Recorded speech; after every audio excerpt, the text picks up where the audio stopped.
Hello, and welcome to another edition of Emotions Expert.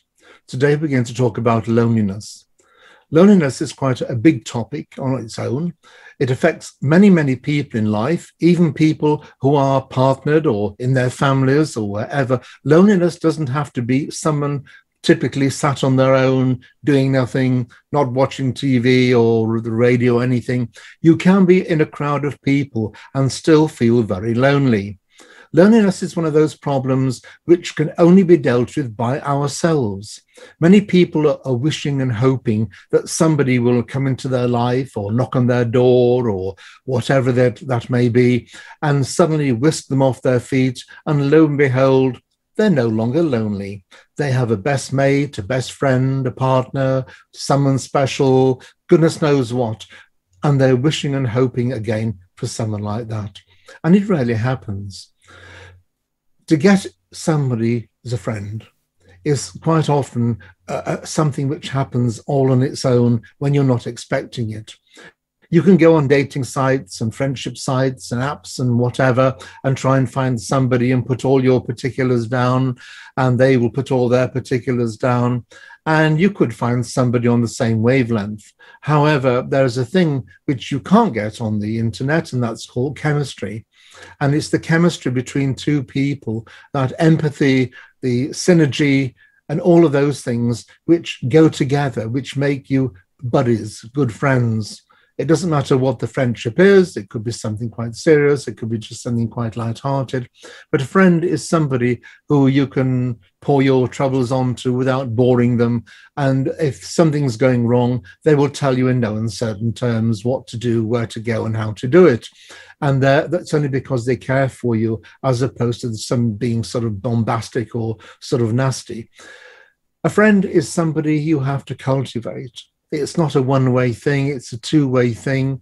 And it depends, like, kind of relationships as well, that it doesn't always have to be 50-50. A relationship can be 60-40, 70-30, 80-20, or 90-10. It depends on the partner and what the relationship entails.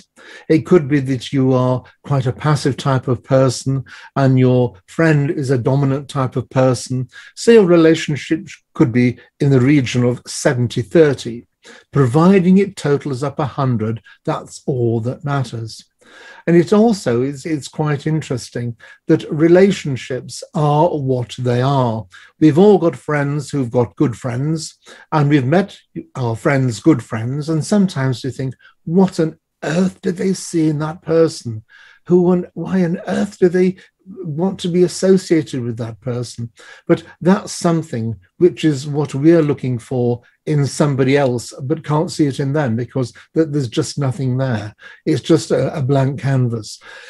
We've got to actually seek somebody in our lives if we want a friendship.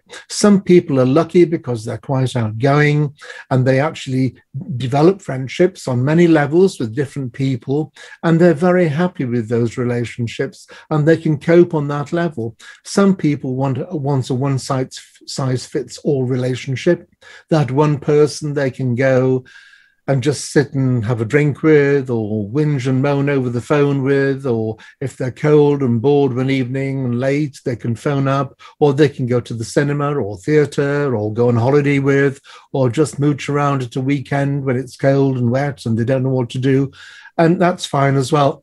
Other people have friends on different levels, and they utilize that to the best of their ability. They have friends who are strategically have different interests, and they can commute between all of those different people quite easily and understand how to do it, why to do it, and what to do, and that's fine for them. A relationship is, in fact, what it is for you. It's nobody else's business, and if other people can't see what there is in it, that's fine as well. Again, it's none of their business what you do.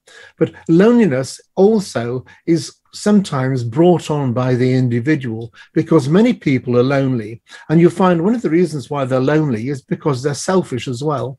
They're always waiting for somebody else to take the lead, always waiting for somebody else to do this, always waiting to make the first move. Well, I phoned you last time, it's your turn to phone me now. They're always taking account of this and this and this. Well, I paid for that last time, you have to pay for this now.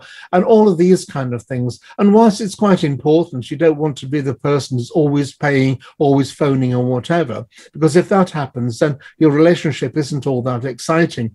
But taking that aside, a lot of selfish people always have excuses. Well, there's nobody around in this area. You're lucky. You live with lots of people who are nice. Well, my family are all dull and boring, a bit like you, actually, and they don't know anybody else and they don't have good people around them. Well, my company is a bit weird. They're all funny people in my company. They're not like yours, so all outgoing and gregarious and wonderful, and so on and so forth. These are all excuses which come from lonely people, and they always find something. And, oh, I'm not going on the internet. You don't know what's on there. Well, true. If you're on there, that's something which not many people probably want to know either.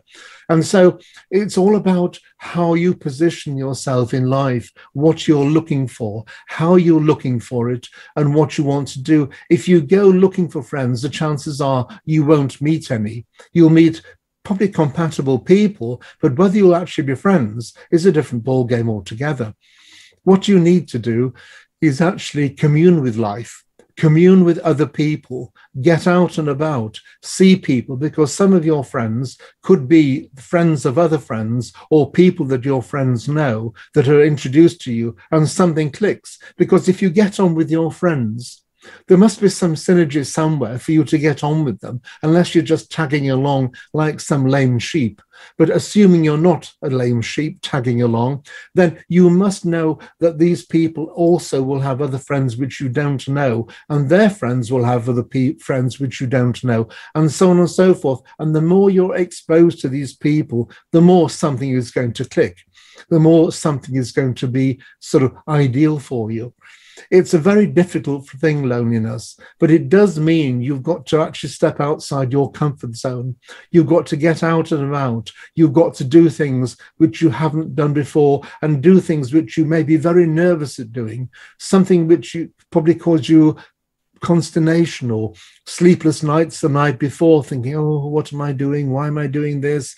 Oh, I'd much rather stay at home and watch a movie or have a drink on my own or just phone up somebody or something. Well, that's the way you can go if you want. But if you do that, you're never going to find a friend, because nobody's going to actually phone up and ask you. They're not going to knock on your door and say, oh, do you want a friend? It's here, I've arrived. It doesn't happen. You've got to be the person who's going to instigate it. And once you've done that, you will actually feel better in yourself because you've achieved something. You'll actually feel quite proud of yourself for having done that and actually having gone through what you've gone through.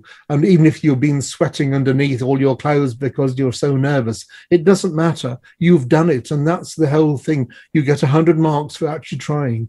It's a very good thing to do. But don't be lonely, and don't hide behind excuses either, because hiding behind excuses can get habitual, and you will then end up with a compendium of excuses for every situation. And once you've done that, you'll isolate yourself in life.